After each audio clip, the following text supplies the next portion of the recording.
On est en 2020, l'année elle démarre pas super bien. Par contre, il y a un côté qui se développe de plus en plus vraiment, et ça va être encore plus le cas en 2020, c'est l'e-sport, et surtout sur PC. Et vu qu'il y a de plus en plus de jeux sur PC, je pense à Valorant, je viens d'avoir ma clé bêta, je suis extrêmement content. Mais qui dit de plus en plus de jeux PC, de plus en plus d'e-sport en général, dit qu'il faut de mieux en mieux s'équiper. Et là, on va parler des souris, qui est l'arme principale de tous les joueurs. Vu que l'e-sport est un marché grandissant, il y a de plus en plus d'acteurs e-sport et d'équipementiers en général qui vont faire de très bonnes souris, et c'est vraiment compliqué de nos jours de trouver sa souris justement. Alors avec cette vidéo, je vais tenter de vous donner quelques conseils qui vont vous permettre de prendre la souris qu'il vous faut, et peut-être même au meilleur prix.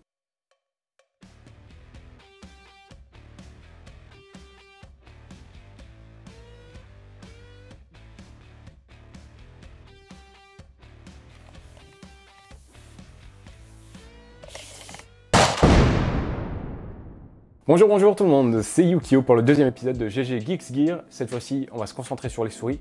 Je vais vous expliquer pourquoi la meilleure souris, elle n'est pas faite pour vous. Le plus important pour moi, ça serait que vous trouviez votre bonheur parmi les souris. Mais avant même de parler des souris, on va parler des constructeurs.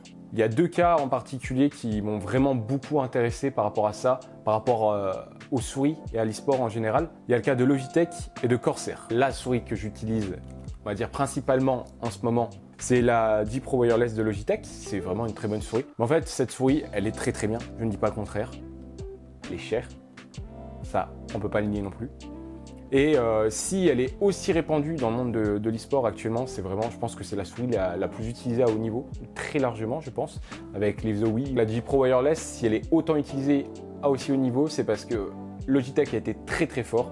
En plus de faire du bon matériel, ils sont forts en marketing. Ils ont filé la souris à l'équipe des London Spitfire qui ont gagné la première saison de l'Overwatch League avec. Donc la première saison de l'Overwatch League, c'était pas mal hypé. Il y avait vraiment beaucoup de monde, beaucoup moins maintenant parce que le jeu, voilà, hein, j'irai pas plus loin. Mais en tout cas, à ce moment-là, l'Overwatch League, elle était vraiment beaucoup regardée. Et le fait qu'une équipe gagne en utilisant une seule souris, vraiment tous les membres de l'équipe utiliser cette souris, ça fait un coup de com' de génie. C'est-à-dire qu'on file la souris à des gens, on fait « Hey, regardez, on a une nouvelle souris qui sort », mais en fait, eux s'en sont déjà servis et ils ont gagné avec. Donc c'est sûr que là, ça fonctionne déjà pas mal niveau pub. Et la deuxième histoire, c'est celle de Corsair qui, a priori, aurait cessé le partenariat avec certains streamers. Je pense à Jiraiya qui en avait parlé. Pas parce qu'il ne s'entend plus avec la marque, mais puisque la marque, elle, tente de se concentrer sur l'e-sport. Et par exemple, Jiraiya, lui, est plus un streamer de type divertissement, plus que e-sportif. Et je trouve que cette histoire, elle est super intéressante puisque ça montre bien vers quoi les constructeurs se tournent, c'est-à-dire que l'e-sport fait vendre et ça va être le cœur de cible de leur marketing dans les années à venir. Et le marketing, faut s'en méfier. C'est bien, mais c'est pas bien parce que le but, ça reste de vendre. Une dernière chose, avant de parler des souris, j'ai envie de parler des sites et des vidéos qui, eux, recensent les classements des souris. Telle souris est meilleure que celle-ci ou quoi que ce soit. Ils sont utiles ces sites, mais c'est pas une vérité générale. Je vais vous expliquer dans la vidéo pourquoi. En tout cas, si vous voulez vous faire un avis général, c'est bien. Par contre, si vous voulez trouver la souris qu'il vous faut, je pense pas que ça soit la meilleure manière de faire. Allez, cette fois c'est parti, je vous parle des facteurs importants lorsqu'on choisit une souris. La première chose à prendre en compte, c'est la taille. La taille de la souris, c'est évident, mais il faut aussi savoir la taille de votre main. Toutes les souris ne conviennent pas à toutes les mains, et je suis sûr que vous connaissez quelqu'un de votre entourage qui a dit une fois « Hé, ma main est trop petite pour cette souris ». Et ça, c'est vraiment important puisque la taille de votre main et la taille de la souris va changer totalement la façon dont vous allez choper la souris en main. Et si je peux vous donner un conseil, tentez de réduire la taille de la souris, même si vous pensez avoir des grandes mains ou pas. Même si vous savez que vous avez des grandes mains ou que vous avez des petites mains, tentez toujours de réduire un petit peu la taille de la souris. Moi, c'est le conseil que je vous donne, c'est pas forcément applicable pour tout le monde. En tout cas, je sais que moi, en réduisant la taille de ma souris, j'ai vraiment de plus en plus de confort et j'arrive de mieux en mieux à viser. À titre d'indication, ma main fait à peu près 19 cm de long pour presque 11 cm de large. J'ai une main relativement large pour la longueur qu'elle a, mais après moi la G Pro Wireless, je la prends en claw grip et ça me va très bien. En parlant de grip, je pense que je vais faire une vidéo qui se concentre sur la façon de tenir sa souris justement. Après la taille, naturellement, ce qu'il faut prendre en compte, c'est la forme. Il y a trois formes principales qui existent. La première, la ambidextre. Tout simplement, on peut se servir de la souris quand on est gaucher ou droitier. Ici, la G Pro Wireless, par exemple, je peux prendre les boutons et les mettre d'un côté ou de l'autre de la souris. Ce qui est vraiment bien pour les personnes qui ont envie d'avoir plein de boutons ou peut-être ont une personne gauchère ou droitière à la maison. La deuxième forme, c'est les souris symétriques. Donc pareil, là, en fait, elles vont être entre guillemets utilisables par les gauchers et droitiers. mais seront à 100% utilisables par l'un des deux. Par exemple, la Glorious Modelo, qui elle a des boutons sur le côté gauche, mais pas sur le côté droit. Et la troisième forme, c'est la forme ergonomique, appelée Ergo aussi, qui elle est adaptée soit au gaucher, soit au droitier. Tout simplement, elle porte bien son nom puisque elle est faite pour être prise bien en main par les personnes droitières pour celle-ci.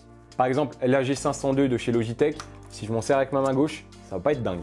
Ensuite, après la forme et la taille, le poids. Ce que je vous conseille, c'est vraiment de mon avis, encore une fois, je sais qu'il y a beaucoup de personnes qui aiment les souris lourdes. J'aimais les souris lourdes à la base. Et en fait, plus j'ai tenté de réduire le poids, plus j'ai apprécié mes souris. Est-ce que c'est parce que j'ai pu m'acheter du matériel de meilleure qualité? Je ne pense pas, parce que la G502, elle est relativement lourde, mais c'est une très très bonne souris, vraiment bien finie, à part pour le câble dans la première version. Mais en tout cas maintenant, je préfère les souris légères et je pense pas que je pourrais retourner sur une souris plus lourde. Le quatrième point, il peut vous sembler bête, mais il est vraiment important et il faut vraiment se poser la question, c'est vos besoins. Est-ce que la souris, elle va vous servir uniquement à jouer ou vous allez vous en servir aussi en tant que multimédia, pour du montage éventuellement? Vous aurez peut-être besoin de plus de boutons. Ça, c'est à vous de voir. Par exemple, les souris MX Master de chez Logitech, qui sont pas forcément les meilleures souris pour le jeu, mais si vous faites beaucoup de montage et que vous travaillez avec, que vous n'avez pas envie ou pas les besoins de vous acheter plusieurs souris, ça peut être une bonne alternative pour vous. Après, il y a une autre chose à prendre en compte dans vos besoins, c'est votre type de jeu. Est-ce que vous êtes un joueur de FPS, auquel cas une souris avec juste 2 boutons latéraux, ça pourrait vous servir? Ou bien comme un joueur de MMO qui lui a besoin de plein de boutons sur sa souris. Avant-dernier point, est-ce que vous voulez une souris filaire ou pas? Les souris sans fil sont maintenant très très efficaces, il n'y a plus aucune latence, il n'y a aucun souci à se faire. J'utilise la G-Pro Wireless, elle est utilisée à très haut niveau, il y a aucun problème, si ce n'est le prix, puisque généralement les souris sans fil, elles coûtent un peu plus cher. Mais si vous préférez les souris filaires ou que vous n'avez pas les moyens, vous pouvez peut-être investir dans un mouse bungee qui coûte une vingtaine d'euros, qui lui est un dirige-câble et va vous empêcher de sentir le poids du câble justement. Dernière chose à prendre en compte, la matière. Il y a des souris mates, il y a des souris brillantes, il y a aussi des souris qui ont des côtés texturisés, des antidérapants en fait, comme chez Razer. Et là, ça sera vraiment totalement personnel, puisqu'il y a des personnes qui vont adorer avoir une souris toute brillante, qui vont adorer le feeling qu'il y aura dessus. Personnellement, je déteste, mais ça peut plaire à certaines personnes et convenir à certaines personnes. Et dernier facteur, je pense que c'est vraiment celui-là le plus important, c'est celui qui vous livre la souris si vous la commandez sur Internet. Maintenant, venons-en à la partie la plus importante de la vidéo. Pourquoi la meilleure souris n'est pas faite pour vous? Ou en tout cas, pour moi. Par meilleure souris, en fait, j'entends objectivement la meilleure souris, c'est-à-dire qu'au niveau du matériel, au niveau de la forme, de la construction, en général, c'est pas forcément la meilleure souris, mais une des toutes meilleures souris qu'il y ait sur le marché. Et cette souris, c'est la Razer Viper de 2019. Petite chose, avant de parler de la souris, je tiens juste à vous dire qu'à la base, je suis pas du tout fan de Razer. J'ai toujours eu des mauvais avis, des mauvais retours, du matériel qui casse rapidement ou quoi que ce soit. C'est la première fois que j'en achète pour moi. Et honnêtement, pour le moment, ça fonctionne très très bien, j'en suis pas déçu, on va dire. Si je dis que cette souris est extrêmement bonne, objectivement parlant, c'est principalement pour son capteur 5G. Je vous arrête tout de suite, je parle pas des téléphones, mais bien du capteur de la souris, le capteur optique, qui est extrêmement précis. En plus de ça, on a des boutons latéraux qui sont pas mal à utiliser et que j'ai vraiment apprécié pour le coup. Mais aussi et surtout, c'est ce qui révolutionne la souris, ce sont les switches, qui sont des switches optiques au niveau des clics, qui va vous permettre de capter à la vitesse de la lumière les informations. Tout à l'heure, je vous parlais du fait que j'adore les souris légères. Celle-ci, elle pèse 69 grammes, donc elle rentre dans la catégorie que j'aime. La version que j'ai, c'est la version classique, version filaire, et pas la version Ultimate qui, elle, est sans fil, mais est beaucoup plus chère, ni la version mini qui est un peu plus petite et du coup aussi plus légère. La Viper, elle est aussi ambidextre, donc utilisable par les gauchers et les droitiers. Par contre, c'est pas comme sur la G-Pro Wireless, on peut pas enlever les boutons d'un côté ou d'un autre. Donc moi, je vous conseille d'installer le logiciel de Razer, le Razer Synapse, afin de désactiver les boutons latéraux dont vous ne servez pas. Évidemment, ça dépend des goûts de tout le monde, mais moi j'ai appuyé tout le temps dessus et c'est gênant. Je trouve qu'elle est vraiment parfaite pour les jeux de tir en général. Là, moi je joue à Rainbow Six, Apex et Valorant, vu que j'ai ma clé, je le répète encore une fois. Quand j'y joue, je sens qu'elle est précise et agréable à utiliser. Et je trouve qu'elle est vraiment efficace en général dans tous les jeux. Pour du matériel Razer, elle est assez sobre. On voit que c'est une souris un peu pour le jeu tout de même, mais comparé à d'autres souris comme la Decider ou tout ça, là, c'est vraiment relativement sobre et en plus, si la LED est éteinte, on ne voit pas. Là, par exemple, vous ne voyez pas du tout le logo Razer. Alors que si je la branche, vous ne le voyez pas non plus parce qu'il y a trop de lumière. Ah si. Petite chose à savoir, si elle vous intéresse, elle était à 90 € lors de sa sortie. Maintenant, elle est trouvable à 59 € sur certains sites. Maintenant, parlons des choses que je n'aime pas. La première chose, c'est Razer Synapse.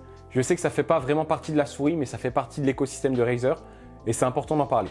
Même si le logiciel est quand même relativement efficace pour régler la souris ou quoi que ce soit, j'ai l'impression qu'il est trop présent. Il a tendance à s'intégrer un peu partout. Une intégration qui peut être vraiment cool si vous avez beaucoup de matériel Razer, puisque l'intégration Chroma ou l'association avec Philips pour les lumières, ça peut être vraiment sympa et donner une sacrée ambiance. Et Razer Synapse peut vous aider si vous êtes vraiment très porté sur les LED qui flashent dans tous les sens. Après, l'avantage qu'il y a, c'est qu'on peut l'installer pour régler la souris puis le désinstaller. Mais autre chose que je n'aime pas et que j'ai remarqué à force de tester la souris, même si on le désinstalle, ce logiciel, à chaque fois qu'on va rebrancher la souris, si on l'a débranchée, eh ben ça nous propose de le réinstaller. Et c'est très relou.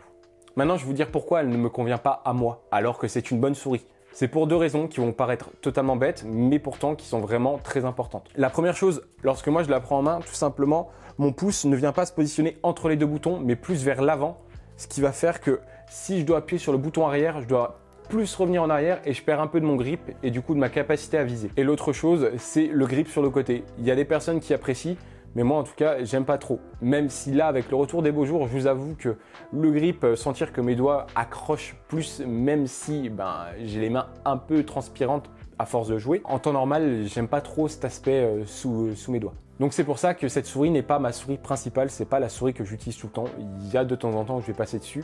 Justement, ces moments où je vais avoir vraiment chaud à la main et que ça va m'énerver, je vais me dire bon là j'ai la main qui glisse, je prends ma Razer comme ça, je suis tranquille.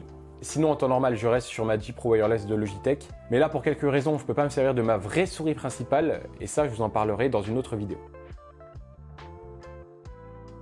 Je l'ai déjà dit au début de la vidéo, ce qu'il faut vraiment retenir, c'est qu'il faut se méfier du marketing. Leur but, c'est de vendre, pas forcément un mauvais produit, mais de vendre tout court. Donc peu importe le produit, ils vont tenter de vous le vendre. Et peut-être qu'on peut trouver ce dont on a besoin chez un autre constructeur ou un modèle moins onéreux. L'exemple que j'ai chez Logitech notamment, c'est au lieu de prendre la G Pro Wireless, c'est prendre la G305, qui est une souris sans fil. Bon, elle fonctionne sur pile, ça c'est un peu moins bien niveau écologie. Mais en tout cas, ce modèle existe et fonctionne très bien aussi.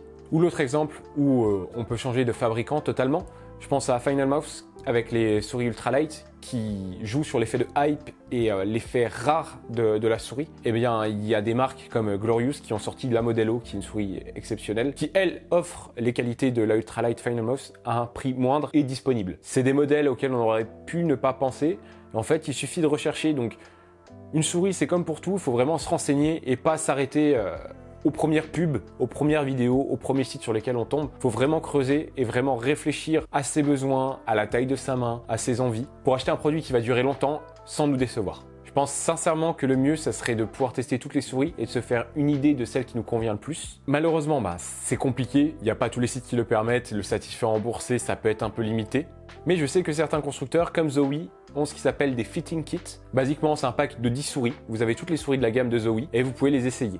Vous payez 10 $ pour avoir le pack. Vous payez une caution de 250 $ au cas où le matériel ne soit pas rendu ou cassé. Et en fait, vous pouvez essayer le matériel, voir celle qui vous convient le mieux et ainsi choisir la souris parfaite pour vous. Mais je pense que vous avez entendu, j'ai dit $ puisque le service, il n'est pas disponible en Europe, comme souvent. C'est un sérieux problème qu'on a ici, vu qu'il y a plein de pays, tout simplement, il y a plein de législations, c'est très compliqué de mettre tout ça en place. J'ai demandé à Zowie sur Twitter et ils m'ont dit que non, pour l'Europe, n'est pas prévu pour le moment, malheureusement. Donc moi qui suis un grand fan de matériel, à chaque fois que je tombe sur des vidéos de souris ou tout ça, j'ai envie d'essayer, c'est vraiment quelque chose que j'ai envie d'essayer. Et je pense que ce que je fais là et ce que d'autres font, c'est très important pour vous donner un avis sur les produits.